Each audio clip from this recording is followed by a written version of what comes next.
My name is Burke Hedges, author of the best-selling book, The Parable of the Pipeline. I open my book with a story about Pablo and Bruno, who take two very different paths in their quest for financial independence. What you're about to see is the delightful animated story of their adventure. So, sit back, relax, and enjoy the life-changing lessons in The Parable of the Pipeline.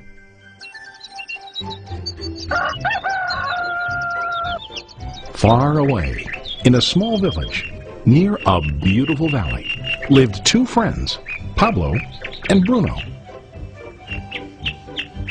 They were both young and dreamed of a better life for themselves. They'd often discussed their dreams about how they would become the most successful men in the village.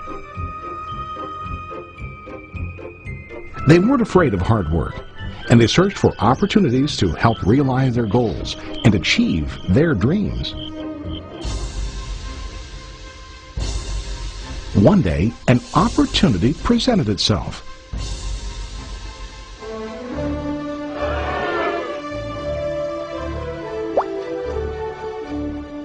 The mayor of the village decided to hire two people to bring water from a spring up on the mountain, across the valley, back down to the village.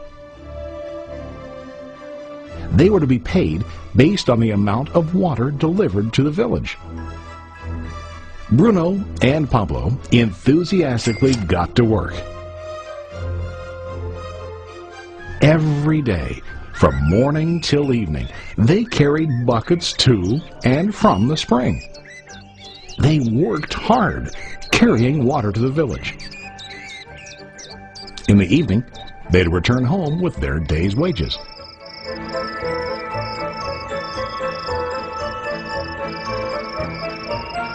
Bruno was satisfied with his work and the money he earned. He was sure that with this work he could achieve his dreams. Bruno thought that to increase his wages he could use bigger buckets to bring more water each trip. He believed with a larger income he would soon be able to buy a cow and the house that he dreamed about.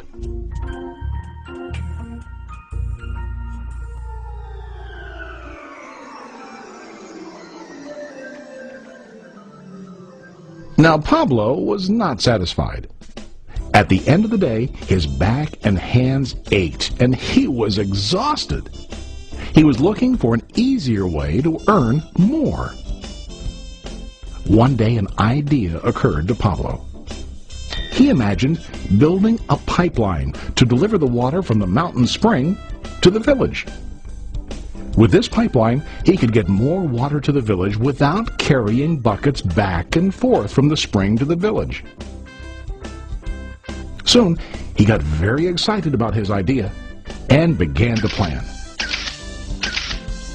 Pablo, of course, shared his idea with his friend Bruno and asked him to join with him to work on and help build the pipeline. Bruno thought the idea was crazy. All Bruno could think about was what his money could buy today and how to get it quicker. He felt that building a pipeline would slow him down and delay him in achieving his goals. Instead, Bruno got bigger buckets and went more often back and forth fetching water. He was sure that with this method he could make more money. Pablo decided to build the pipeline on his own. He understood that it would not be easy to build, and it would take time to complete the pipeline. Pablo knew that it could take several years to finish, but he set his mind on his goal. Every day he worked and carried water like before. But on weekends and during his spare time, he worked hard to dig in the rocky soil and build his pipeline. In the first month, there was little to show for his work.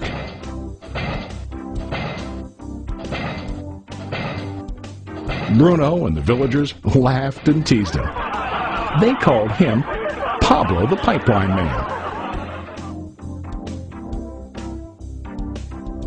During this time, Bruno's income doubled. He already bought a cow and a bigger house. His lifestyle changed. He now spent time after work in the bar, enjoying his hard-earned wages from delivering water.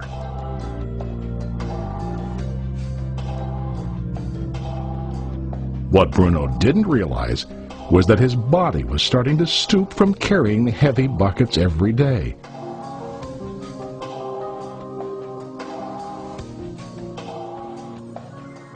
His face looked worn and his body tired. Soon, he began to carry less and less water due to the wear and tear on his body.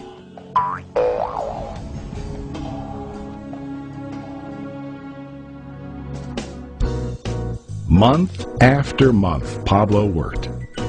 Soon a year passed, and then a second year. Finally, Pablo finished his pipeline. He now used his pipeline to deliver water to the village instead of carrying buckets. Pablo was now earning more money than ever before. The water continued flowing to the village, while Pablo wasn't working.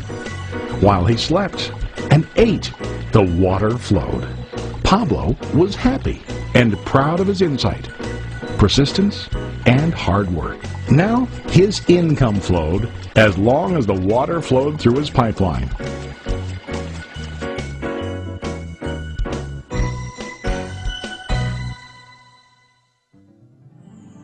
The story of Bruno and Pablo is a reflection of life.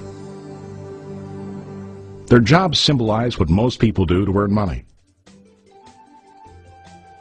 Bruno gets his money using buckets. He goes back and forth, carrying his buckets from the spring to the village in exchange for money. To increase his income, he either has to go more frequently to the spring or to use larger buckets. It's common in real life to increase our income by working harder. For example, working overtime or getting a second job. We also increase the size of our buckets by accepting a higher paying position, which often includes spending more time on the job. Most of us exchange time for money like Bruno. We know that every person has only 24 hours in the day and that it's not possible to use all our time to work. The most difficult time comes when we can no longer exchange time for money due to age, health, or other reasons. Then, our income stops. Now let's review what Pablo did. Very wisely, Pablo did not exchange all of his time for a limited income, but he used some of his time to build a pipeline. He knew that the pipeline would bring ongoing income as long as the water flowed. An ongoing income that multiplied the time he worked each day. Pablo knew that someday, maybe because of age or health, he would no longer be able to exchange his available time for money.